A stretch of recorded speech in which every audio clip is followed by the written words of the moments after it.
Sinister মুভিটি 2012 সালে release পাওয়া একটি ব্রিটিশ আমেরিকান হরর মুভি। মুভিটি ডাইরেক্ট করেন স্কট ডেরিকসন এবং মুভিটি লিখেছেন সি রবার্ট কার্গিল। মুভিটির IMDb rating 6.8, Rotten Tomato 64% fresh এবং 83% ভিউয়ার মুভিটি পছন্দ করেছেন। তাহলে চলুন আর দেরি না করে আমাদের আজকের ভিডিওটি শুরু করা যাক।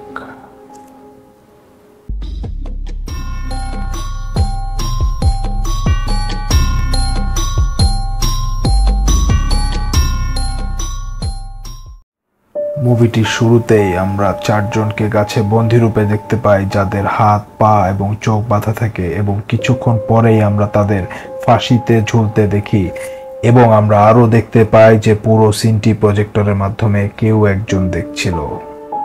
এর পরের সিনে আমরা দেখতে পাই অ্যালিসন অসওয়াল্ড, তার ওয়াইফ ট্রেসি, তার 12 বছরের ছেলে ট্রেভর এবং 9 বছরের মেয়ে অ্যাশলেকে সাথে নিয়ে নিজের নতুন বাড়িতে শিফট হচ্ছিল। অ্যাশলে তাদের নতুন ঘর পছন্দ করে না, কিন্তু তার বাবা তাকে বোঝানোর চেষ্টা করে যে সে বই লেখার জন্য এই বাড়িটিতে এসেছে এবং বইটি লেখা কমপ্লিট করেই তারা আবার পুরনো বাড়িতে ফিরে যাবে। আসলে এটি সেই বাড়ি যে বাড়িতে মুভির প্রথম সিনে আমরা চারজনকে ফাঁসি দিতে দেখতে পাই এবং অ্যালিসন এই বাড়িটি এজন্যই সিলেক্ট করে কারণ সে একজন ক্রাইম রাইটার এবং সে এই ক্রাইম স্টোরি এর উপর একটি বই লিখতে চায়। তবে সে তার পরিবারের কাছে বিষয়টি গোপন করে। পেনসিলভেনিয়ান পুলিশ তার সাথে দেখা করতে আসে এবং ঘরটি তাকে ছেড়ে দেওয়ার জন্য বলে, কারণ তারা ধারণা করতে পারে যে অ্যালিসন ক্রাইম স্টোরি নিয়ে ইনভেস্টিগেশন করবে এবং ক্রাইমটির উপর বই লিখবে, যা তার পুলিশ ডিউটিতে বাধা হিসেবে কাজ করে। এবং পার্সোনালি পুলিশ অ্যালিসনের বইগুলো পছন্দ করত না। ওনারা আলোচনা করে এবং যার মাধ্যমে আমরা জানতে পারি যে মৃত পরিবারটি স্টিভেন্স ফ্যামিলি নামে পরিচিত এবং সে পরিবারের ছোট মেয়ে স্টেফেনি আজ অব্দি মিসিং। কিন্তু অ্যালিসন ঘর খালি করার বিষয়টি স্পষ্ট রূপে না করে কারণ তার জন্য বইটি লেখা খুবই জরুরি ছিল। এর পরের অংশে আমরা জানতে পারি যে অ্যালিসনের পরিবারের সদস্যরা তার এই বাড়িতে শিফটিং এর ব্যাপারটায় খুব একটা খুশি নয়। তবে অ্যালিসন ও তার একটি হিট বই লেখার জন্য খুবই ডেসপারেট থাকে, কারণ 10 বছর পূর্বে তার একটি বই অনেক বড় হিট ছিল, কিন্তু এরপর তার সবগুলো বই খুব বাজেভাবে ফ্লপ করে। এর পরের সিনে আমরা অ্যালিসনকে একটি অফিস সেট আপ করতে দেখি, যেখানে সে ভিকটিমদের ছবিগুলোকে এক এক জায়গায় পিন করছিল। সে একটি বাক্স খুঁজে পায় যেখানে সুপার 8mm এর কিছু ফিল্ম পায় এবং প্রজেক্টরের মাধ্যমে সে ফিল্মগুলো দেখা শুরু করে। ফিল্মে ভিকটিম পরিবারের ফুটেজ দেখা যায় যেখানে তারা একটি কোয়ালিটি টাইম উপভোগ করছিল এবং হঠাৎ করে এই সিনটি চলে আসে যেখানে তাদের ফাঁসি দেয়া হয়েছিল। এখন প্রশ্ন হলো, এই ফুটেজগুলো কে শুট করছিল এবং এটি এ বাড়িতে কিভাবে আসলো? অ্যালিসনের পরের ফিল্মটি দেখা শুরু করে এবং সেখানে আরেকটি পরিবারকেও একইভাবে এনজয় করতে দেখা যায় এবং পরবর্তী সিনে তাদের হস্টেজ রূপে একটি গাড়িতে বন্দি অবস্থায় দেখা যায়। যে ভিডিওটি শুট করছিল সে গাড়িটিতে পেট্রোল ঢালে এবং পুরো গাড়িটিতে আগুন জ্বালিয়ে পুরো পরিবারকে জীবন্ত জ্বালিয়ে দেয়। অ্যালিসন সিনটি দেখে খুবই ডিস্টার্বড হয় এবং পুলিশকে ফোন দেওয়ার সিদ্ধান্ত নেয়, কিন্তু পরক্ষণে সে একটি হিট বই লেখার লোভে ঘটনাটি পুলিশকে জানায় না এবং নিজে ইনভেস্টিগেশন করার সিদ্ধান্ত নেয়। যখনই অ্যালিসন তার পরের ভিডিওটি দেখতে যায় ঠিক তখনই সে ঘরের কিছু অদ্ভুত শব্দ পায় এবং যখন সে নিচে যায় তখন সে একটি বাক্স দেখতে পায় যা নিজেই নড়াচড়া করতে থাকে এবং হঠাৎ সে বাক্স থেকে তার ছেলে ট্রেভর চিৎকার করে বাইরে বেরিয়ে আসে। পরিবারের সবাই সেখানে উপস্থিত হয় এবং ট্রেভরকে শান্ত করার জন্য বাইরে নিয়ে আসে। ট্রেভর এর আগেও বাজে স্বপ্ন দেখে এভাবে চিৎকার করে উঠেছে, কারণ ট্রেভরের একটি সমস্যা আছে যাকে আমরা নাইট টেরর্স বলবো এবং সবাই মনে করে যে বাড়ি পরিবর্তনের কারণেই হয়তো তার আবার নাইট টেরর্স রোগটি ব্যাক করেছে। এর পরের দিন সকালে অ্যালিসন পরের ফিল্মটি দেখা শুরু করে যেখানে অন্য একটি পরিবার সুইমিং পুলে এনজয় করতে থাকে এবং পরবর্তী সিনে আমরা দেখতে পাই ওই পরিবারের সব মেম্বারকে পুল সাইড বেডের সাথে বেঁধে রাখা হয়েছে এবং কেউ একজন বেডগুলোকে রশির মাধ্যমে টেনে ফেলে দিয়েছে সুইমিং পুলে এবং বেডে থাকা মানুষগুলো পানিতে ডুবে সেখানেই মারা যাচ্ছে। তবে এবারের সুইমিং পুলের মাঝখানে একটি অদ্ভুত চেহারার লোককে দেখা যায়। অ্যালিসন এই চেহারাটাকে জুম করার চেষ্টা করে এবং যখনই চেহারাটিকে জুম করা হয় তখনই ফিল্মটিতে আগুন ধরে যায়। অ্যালিসন জুম অংশটি এডিট করার চেষ্টা করে কিন্তু অসফল থাকে। সেদিন আমরা দেখতে পাই অ্যালিসনের ওয়াইফ ট্রেসিকে ট্রেভরের সাথে চিৎকার করতে, কারণ ট্রেভর তার স্কুলের হোয়াইট বোর্ডে পার্মানেন্ট মার্কার দিয়ে একটি গাছের ছবি আঁকে যেখানে 4 জনকে ফাঁসি দেওয়ার ছবি আঁকা ছিল। এবং ট্রেসি অ্যালিসনের উপরও অনেক রাগ করে, কারণ সে একটি বই লিখছিল যেখানে একটি পরিবারকে ফাঁসি দিয়ে মারা হয়েছে। ট্রেসি মনে করে ট্রেভর এই ঘটনাটি কোনোভাবে জানতে পেরেছে এবং সে এসব বিকট চিত্র জনসম্মুখে এঁকে বেড়াচ্ছে। এরপর আমরা আরেকটি ভিডিও দেখতে পাই যেখানে ক্যামেরাম্যান তার ভিকটিমকে ছুরি দিয়ে গলা কেটে হত্যা করে। ভিডিওটি অ্যালিসনের কাছে খুবই ডিস্টার্বিং মনে হয় এবং সে পরিবারটির অতীত বিষয়ে ইন্টারনেট থেকে তথ্য সংগ্রহ করে থাকে। অ্যালিসন জানতে পারে যে ভিডিওটি মিলার্স ফ্যামিলির ছিল, যাদের মৃত্যু হয়েছিল 1998 সালে, এবং এই পরিবারের ছেলে ক্রিস্টোফার মিলার আজ অবধি মিসিং। হয়তো মার্ডারের প্রতিবার কোনো পরিবারকে মেরে সেই পরিবারের একটি বাচ্চাকে হয়তো জীবন্ত ছেড়ে দিত, যে সব সময় মিসিং হিসেবে থেকে যেত। অ্যালিসন বিষয়গুলো পর্যালোচনা করতে যাচ্ছিল, ঠিক তখনই ঘরের বাতি বন্ধ হয়ে যায় এবং ঘর থেকে অদ্ভুত আওয়াজ আসে। অ্যালিসন আওয়াজগুলো ফলো করে ঠিক পর্যন্ত চলে যায় যেখানে সে একটি বাক্সকে নিজে নিজে থেকেই নড়তে দেখে। বক্সের হেডটি খুলতেই সেখান থেকে একটি সাপ বের হয়ে আসে এবং বক্সের হেডের নিচে কিছু অদ্ভুত ড্রয়িং দেখা যায়। এই ড্রয়িংটিতে প্রত্যেকটি ডেথের ডেপিকশন ছিল এবং সব জায়গায় একটা এক্সট্রা মানুষের ড্রয়িং দেখা যায় এবং প্রত্যেকটি ড্রয়িং এর পাশেই একটি নাম লেখা থাকে, যা হলো মিস্টার বগি। অ্যালিসন সেই ড্রয়িং এর ভিডিও নিতে চেষ্টা করে এবং যখনই সে এটিক থেকে বের হতে যায় সেখানে ফ্লোরটি ভেঙে পড়ে এবং অ্যালিসন প্রায় 1 তলা উপর থেকে নিচে পড়ে যায়। পরের সিনে আমরা পুলিশকে অ্যালিসনের পায়ে ব্যান্ডেজ করতে দেখতে পাই এবং অ্যালিসন ডেপুটি অফিসারকে জানায় যে সে এটিকে কারো ফুটস্টেপ শুনতে পেয়েছিল। পুলিশ অবশ্য সেটিকে গুরুত্ব দেয় না, তবে সেই ডেপুটি অফিসার অ্যালিসনের রাইটিং এর বড় ফ্যান ছিল এবং অ্যালিসনের বইয়ের অ্যাকনলেজমেন্ট পেজে নিজের নাম দেখতে চেয়েছিল, তাই সে অ্যালিসনকে হেল্প করার জন্য আশ্বস্ত করে, যে কারণে অ্যালিসন তাকে ফিল্মগুলোর মার্ডার বিষয়ে ডিটেলসগুলো আনতে বলে।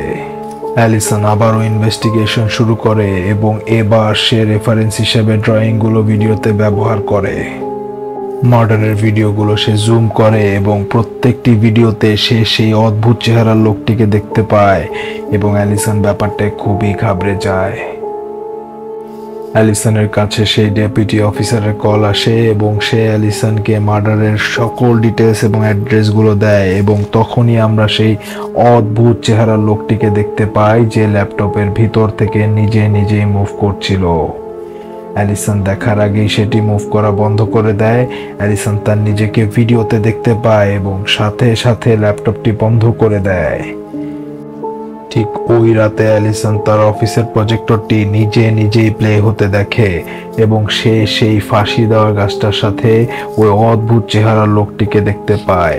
অ্যালিসন হাতে একটি বেসবল ব্যাট নিয়ে বের হয় এবং গাছের সামনে ঝাড়ের মাঝে ট্রেভরকে কাপা অবস্থায় দাঁড়িয়ে থাকতে দেখে।